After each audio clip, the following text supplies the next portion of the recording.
Hello, welcome to the Real Bit Wars. We're going to continue my game collection series today, and we are going to cover my Turbografx 16 as well as my PC Engine games. Addams Family, one of my favorite bad games I've ever played. You can see here Batman is a good import. There's Godzilla. This is Dynastic Hero in the front.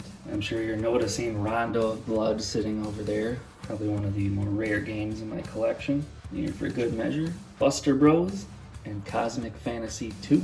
Last Alert is one of my favorites. There's Lords of Thunder, Lode Runner is good, and everybody's favorite Turbografx game, John Madden Duo CD Football. Classic.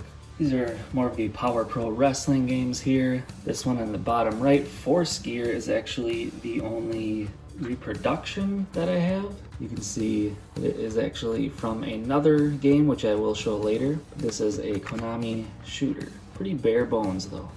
Alright, we can see Gate of Thunder here. This one was never released with a back, so I made one myself.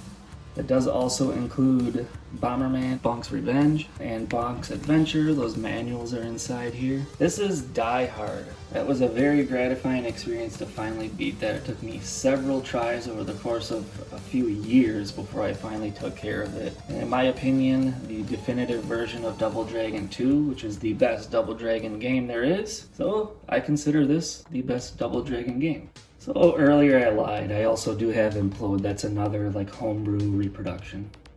So there are certain third-party developers that I collect for. One of them would be Konami, so I have Gradius 2, and Martial Champion, and Sunsoft would be another third-party developer. So I forget the name of this, but that's the reason why I picked this game up. I believe it's an RPG, so I was unable to play it. This is basically just a port of one of the Wonder Boy games. Here we go with the Bomberman stuff again. We did get the first one here, but I also have the Japanese version. This is 93 and 94, Bomberman Panic. I also have Magical Dinosaur Tour and Bonk's Adventure.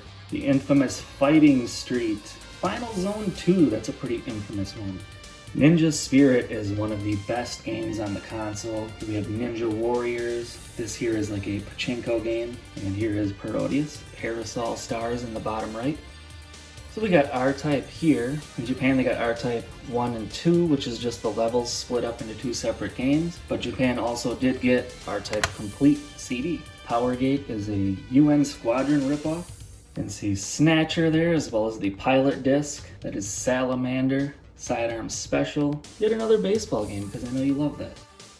Here we can see some ROM cards thrown in. The Super System one is actually the PC Engine version, but I have a converter that allows me to use that. War of the Dead I had to buy just because of the cover. We do have some other loose cards here. Here's the Jackie Chan game, 1943 Kai. There's Turrican. Tricky, I believe that is Tricky Kick is what it was called here. It drew me in because it has the Mummy and Frankenstein's monster on it. That's kind of my thing. Here we have some of the Valis games. It's a re-release of the first one. This is part 4.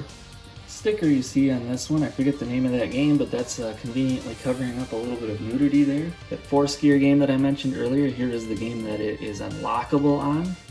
Here we have Splatterhouse, Street Fighter 2 Champion Edition. This is Super Raiden in the front. And I have one final game, Star Parodier. My buddy Mike gave me that for my birthday one year because it has Bomberman on it. I had no idea that game existed at the time, so it's a shooter. You can also fly around as a PC Engine console. That's kind of neat. Thank you very much for watching this episode of The Real Bit Wars. Again, stay tuned. We have more of these game collection videos coming out.